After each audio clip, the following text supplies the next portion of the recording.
This is the P-61, called the Black Widow. She's well named because she packs 4 caliber 50 machine guns and 4 20mm cannon. An obituary notice goes with each bite. Those twin engines will carry her fast enough to catch up with almost anything in the sky. And she's maneuverable, as a fighter should be. Very easy to handle. She stalls, takes off, and lands at low speeds. Getting checked out on her is a pleasure.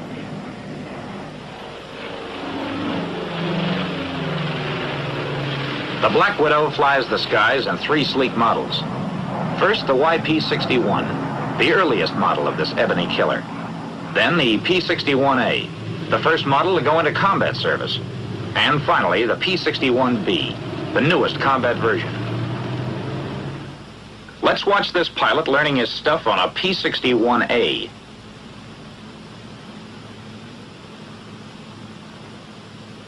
The first thing to do is familiarize yourself with the cockpit. Learn where all the controls and gauges are located. The TO for the airplane is a big help. Diagrams and photographs make it easy for you to get to know the ship. After a couple of hours of study, you are able to pick out the controls and gauges without the loss of a second. And with your eyes shut. That's important because you can't afford to waste time in this fast twin-engine job. And there's no co-pilot around to help you. You're going up for a ride, just to get the feel of the ship. But first you have to check the airplane, thoroughly. That's your best guarantee for living to a ripe old age.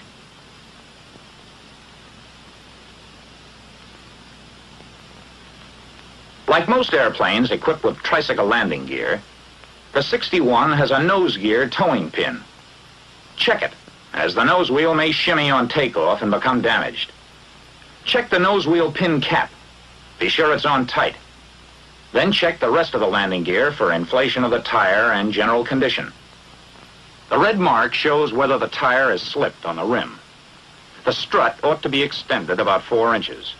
And another item not to be forgotten is the pressure in the emergency landing gear system. There's a gauge in each wheel well. It should show 700 pounds per square inch for the nose gear. Repeat the same inspection on the other 2 wheels. No cuts or bruises. Tread's okay. No slippage. Strut clean and extended around 4 inches. And the emergency pressure? 750 pounds per square inch for the main landing gear. Now to give the exterior of the plane a general going over. Skin's all right. No loose rivets or dents. Antenna mounted securely. De-icer boots okay. No rips or places where oil or gasoline has been spilled. Gun bay doors tight.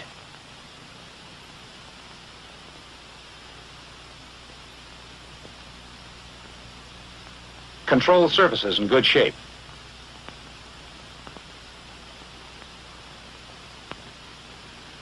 All hatches and doors must be closed and locked. Otherwise, they'll blow open and probably off when the plane's in the air. So each one should be checked. The radar operator's top hatch, rear entrance door.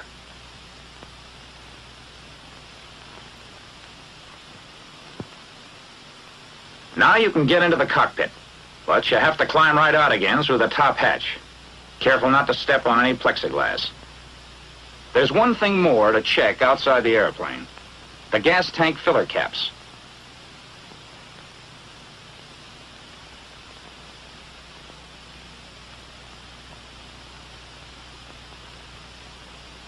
Two on each side, and oil cap. Make sure they're fastened tightly in place.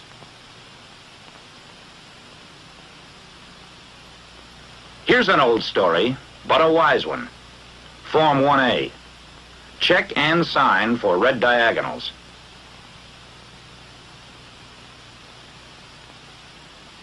Turn on the circuit breakers behind the gunner's seat. And make sure the gunner's escape hatch is closed and locked. From now on, you are in command of the airplane. What would you do now? Well, you know the answer to that from studying the tech order. Turn on the generators, then more circuit breakers, the ones for the starters and fuel booster pumps, and the light circuit breakers. Now look around the cockpit to see if everything is in order. Nothing loose. No tools or papers to foul up the controls. Instruments okay. The controls, and that includes the throttles, are locked. Unlock and try them out.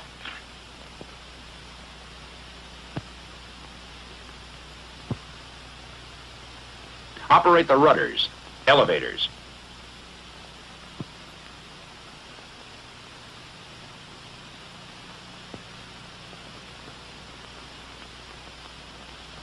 Put ailerons through their complete range. Notice that those ailerons are unusual? They're the spoiler type, especially effective at high speeds. The P-61 is the only airplane in the Army Air Forces that has them. Controls are all okay. See if all the controls and switches are set properly. Open throttles 1/4 to 1/3. Prop control switches in automatic. Feathering switches normal. Test the prop circuit breakers to make sure the buttons are in. Check fuel in all tanks. Fuel valves set to outboard tanks. Crossfeed, which supplies both engines from one tank, off. Air pressure for the emergency brakes ought to be 425 to 450 pounds per square inch. Check the clock against your watch and the altimeter. Oxygen pressure 425 pounds per square inch. Oxygen regulator to auto mix on. Test the trim tabs. If they're in good working order, set them for takeoff. Now the instructor is ready to take over. While the ground crew pulls props through 12 blades, set the superchargers at neutral and throttles 1/4 to 1/3 open. Adjust both mixture controls to idle cutoff. Props at full increase RPM. Check to see that the props are clear. Then turn on the battery switches. On the P-61A, there are 2 individual battery switches and a master battery switch. The master switch on the ignition unit is for ignition only. Turn booster pumps to low. Carburetor air cold. Oil shutters 1/3 open. Make sure all cowl flaps are open and the intercooler flaps closed. Automatic pilot oil pressure off. Make sure that the VHF switches are off. Check carburetor air filter. Turn on master ignition switch and the right switch to both. Energize the starter and then prime the engine in the last 5 seconds of energizing. Since a putt-putt is furnishing your power, you should energize for no longer than 10 seconds before flipping the switch to mesh. If you are using the battery, the maximum energizing period would be 20 seconds. Don't energize beyond those limits or you'll damage the starter. When the putt-putt is being used, only your main battery switch should be on. Turn on the other switches when the crew chief disconnects the putt-putt.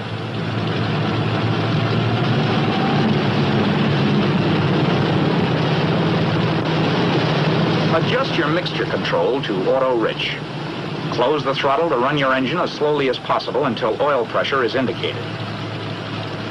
As soon as oil pressure shows, adjust to between 1,000 and 1,200 RPM to prevent fouling of the plugs as a consequence of prolonged idling. Now we're ready to run through the same procedure for the left engine.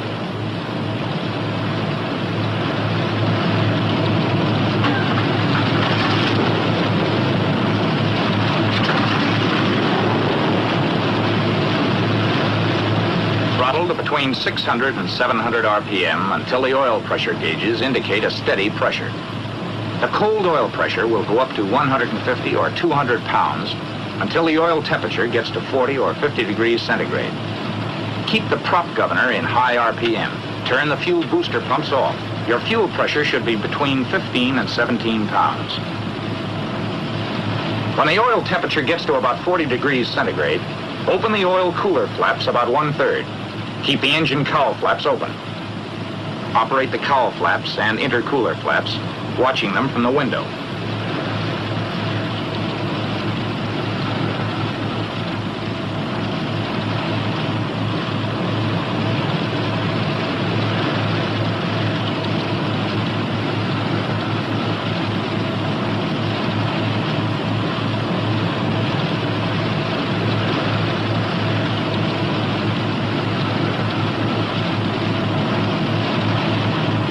Operate the oil cooler flaps and check the gauge. Check both hydraulic pressure gauges.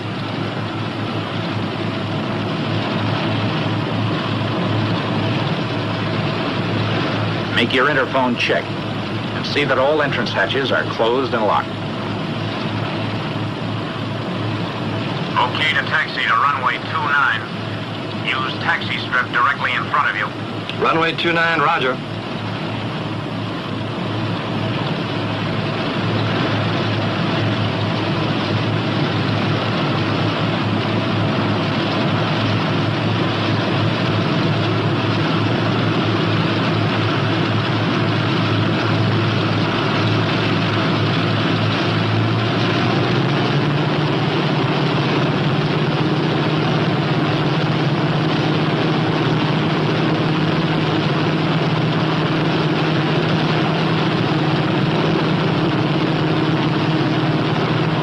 Brakes for taxiing as little as possible.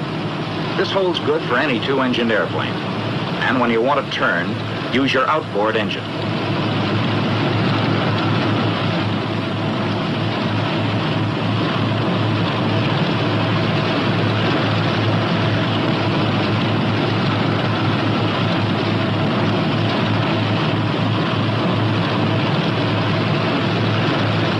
Always taxi with your flaps up. Set brakes and proceed to make check. Your oil pressure should be at normal, and cylinder head temperature must be over 100 degrees. Now check one engine at a time. See that the prop is at high RPM, and put mixture control in auto-rich. Open your throttle briefly to about 40 inches to clean the engine out. Then, reduce manifold pressure to 30 inches. RPM should be from 1950 to 2100. Check your ammeter. It ought to show charge. Next, turn off one magneto. Your loss of RPM should not exceed 100. Now make a quick check on the other mag. Running an engine at high manifold pressure on one mag may cause serious detonation. Next, test the prop circuit breakers. Pull the prop governor control lever back from its high RPM setting until it drops 200. Advance the prop control to the original setting.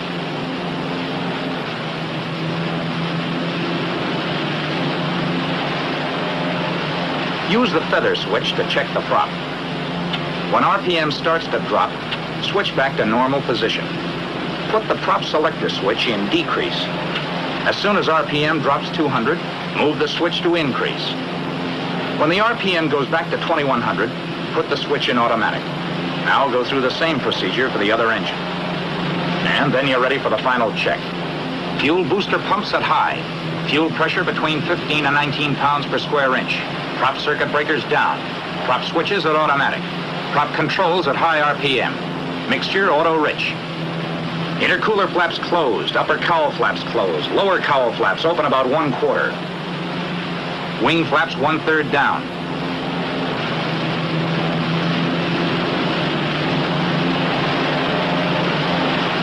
Gyro instruments uncaged.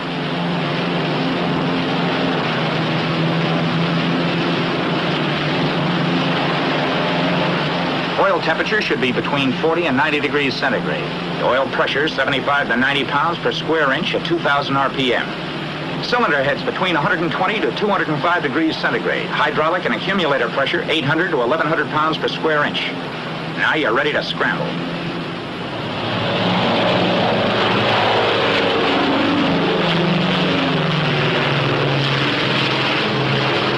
Yes, the P-61A takes off like a homesick angel. But flying the P-61B is smoother and even more efficient, with these latest modifications giving her top performance. A rack for night binoculars, a new wrinkle in night fighting, an electrically operated accessory panel, push-button type circuit breakers, 2 improved heating units, trim tab removed from aileron, landing gear with a neutral position. In the down position, a lock prevents the gear from being raised accidentally. Main gear nacelle doors close with wheels down. Taxi lights on the nose wheel. Now let's go upstairs and watch another P-61 go through its paces. A YP in this case. The ship takes off at about 105 miles an hour, indicated without flaps. She'll fly herself off the ground. But now let's see how the P-61 takes off with flaps. Using quarter flaps provides another normal takeoff. Notice that the nose need be raised very little. But if you ever have to take off from a bombed field in a hurry, use 2/3 flaps. Keep nose wheel on ground until you have flying speed, then pull her loose. Climb a few feet and level off to gain speed. The P-61 will take off in a short space if you handle her correctly. Here's another way to clear an obstacle at the end of the runway. Flaps down 2/3 again. But this time, stay on the ground as long as possible, gaining all the speed you can. Then pull up steeply and keep climbing until the obstacle is cleared. 140 miles per hour gives you the best rate of climb, but 160 is generally recommended for normal operation. The higher speed keeps the engine running cooler. For normal cruising, use 2230 RPM or less. Manifold pressure, 29 to 34.5 inches in auto lean. Oil temperature, 60 to 85 degrees centigrade. Oil pressure, 60 to 90 pounds per square inch. Fuel pressure, 15 to 17 pounds per square inch. Cylinder head temperature, about 210 degrees centigrade. Generator voltage, 28 to 28.5. Amps, 200 maximum each when using turret and all radio equipment. Shift the supercharger every 3 hours to prevent accumulation of sludge. The Widow is very easy to get along with. She won't give you any trouble on turns. Climbs like a monkey. Dives well. Here she is doing a chandelle. A stall at about 95 miles per hour with flaps up and power off. The response and effectiveness of elevator and rudders is completely normal. Elevator forces are exceptionally light for a ship of its size due to the spring-loaded tabs. Failure of either engine in flight isn't a problem if you follow the proper procedure. Hit the feathering switch, then close the throttle. Move the mixture control to idle cutoff. Turn the fuel supply of the dead engine off.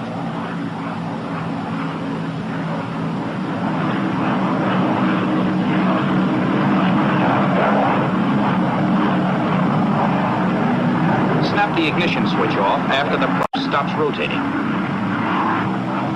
Put the live engine in auto rich.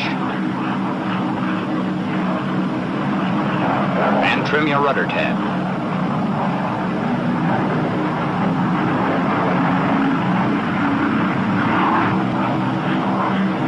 Close the cowl flaps on the dead engine all the way. And finally, close the oil cooler flaps and intercooler shutter on the dead engine.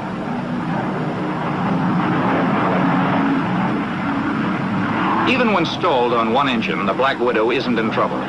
On one engine, you can turn in either direction if you maintain safe single-engine airspeed, have your plane trimmed properly, and remember coordination. And don't be timid about racking her around. You can even do vertical banks into the dead engine if you keep her at proper flying speed. To unfeather is equally simple. Turn the ignition switch on with the throttle closed. Set the prop control lever to the decrease RPM position. Turn on the fuel supply. Move the mixture control to auto rich. Set the feathering switch to normal position and hold the selector switch in the increase RPM until your engine speed reaches 800 RPM. Then release the selector switch. When minimum engine operating temperatures have been reached, place selector switches in automatic. And finally, adjust mixture, throttle, and prop levers to the desired power and engine RPM and retrim the ship.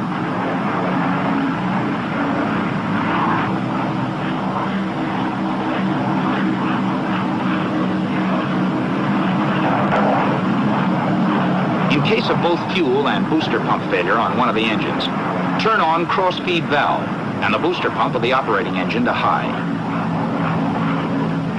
If, in an emergency, you need the absolute maximum performance, use the water injection, which is found on most P-61s. Just shove the throttles all the way open. That turns on the pumps. And then push the water injection switch. That sends the water into the engine. To use the autopilot, turn on the pressure valve. Pressure should be between 100 and 125 pounds per square inch. Trim the ship so it'll fly hands off.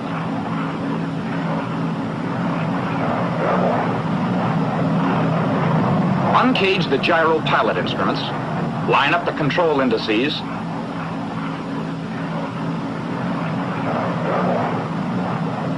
First the rudder. Then the aileron.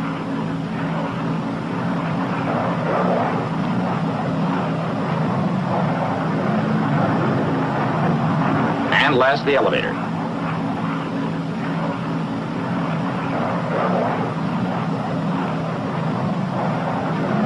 Set the speed valve at 2 or 3.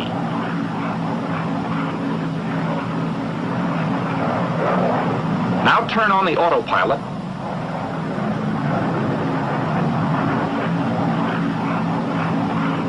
And finally, if necessary, readjust the indices for level flight.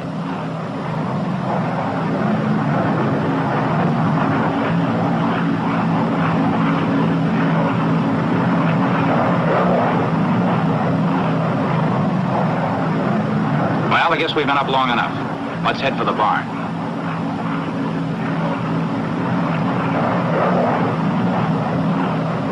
Turn the autopilot and cockpit heaters off. Check to see that de-icer and anti-icer are off. Turret stowed. Fuel to fullest tank. Cross feed valve off. Mixture auto rich. Fuel booster pumps high.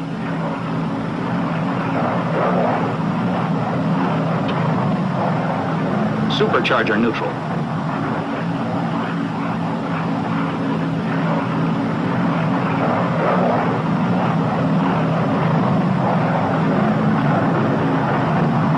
When airspeed drops below 175, lower gear and check it.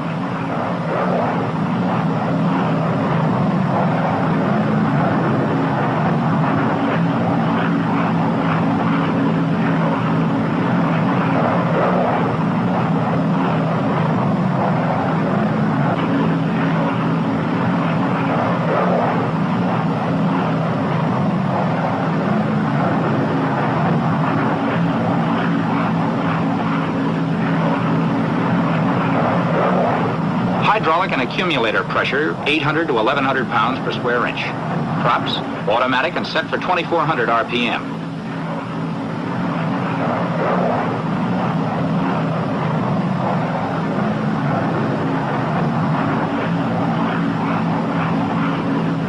And lower your flaps.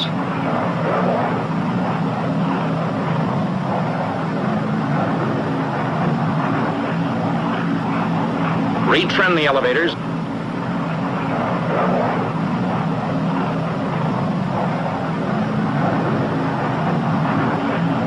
Check brake pressure with your toe.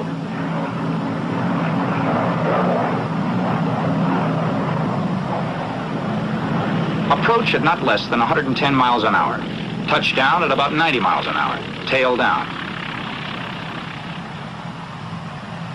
That was a landing with 3/4 flaps. Let's go back and look at some other types. If you want to use less runway, for example, just lower the flaps all the way. Remember, you have a lot more drag with full flaps, so come in with a little more power. The P-61 was designed with a large area of flaps for slow landings at night. If you're forced to land on a short runway, make a power approach. Use full flaps and fly the airplane quite slowly. You'll have to keep considerable power to prevent stalling, but the ship will get down in less than 1,000 feet this way.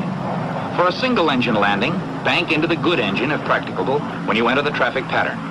Lower the wheels just after you turn into the approach, but don't lower the flaps until you're sure of making the field. Use some power on the good engine. Try to make your approach as normal as possible. If you're going faster than normal, fly the plane onto the ground and use the brakes rather than holding it off to lose the excess speed. Some pilots prefer to make a landing with no power. It may be done with full flaps. The glide must be quite steep in order to maintain airspeed, and the flare should be started rather high so the plane won't mush into the ground. But now let's see what happens after the wheels are on the ground.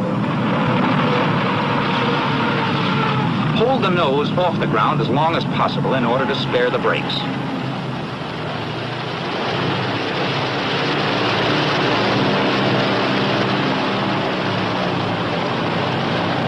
After you complete the landing run and come to a stop, be sure the cowl flaps are open and raise the wing flaps.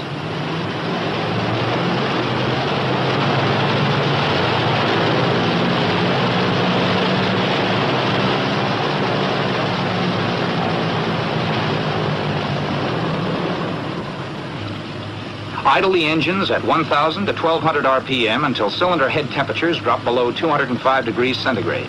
Mixture should be auto-rich, and all cowl flaps open.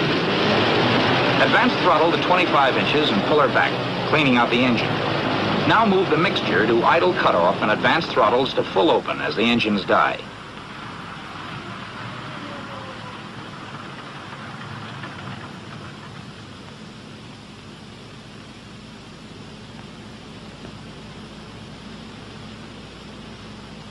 Turn off all switches.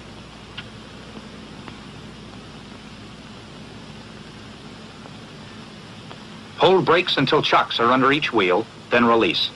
Finally, lock the controls.